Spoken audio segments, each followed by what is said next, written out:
జగన్ మంచి పనులు చేశాడు కాబట్టి ఈయన కుట్ర పనులు చేస్తున్నాడు. ఓట్లు ఏ లెక్కలో వేస్తారు మరి? ప్రజల్ని ఇట్టా చేశాడు, పేద ప్రజలందరూ మోసపోతున్నారు. ఇప్పుడు జగన్ మంచి పనులు చేశాడని జగన్ అంటున్నారు. నువ్వు చేసే పనులు కరెక్ట్ కాదు. మన పింఛన్ కాడ అంతే చేసావు, మరి రైతు భరోసా కాడ ఇవన్నీ ఇట్టా చేస్తున్నావు.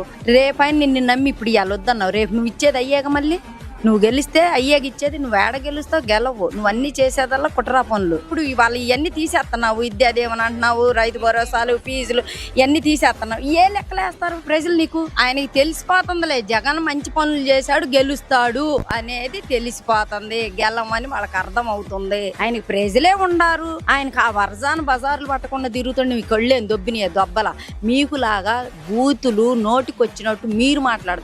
జగన్ అన్న ఎక్కడైనా మాట్లాడుతున్నాడు. ఓటు మంచి చేశానా లేదా ఓట్లు వేయండి, జనం మీదే పెట్టాడు. ఇప్పుడు ఆయన ముఖ్యమంత్రి, ఆయన చేస్తున్నాడు. ఇంకా మిగులు తెచ్చి చీపిచ్చి మీరు గెలిపి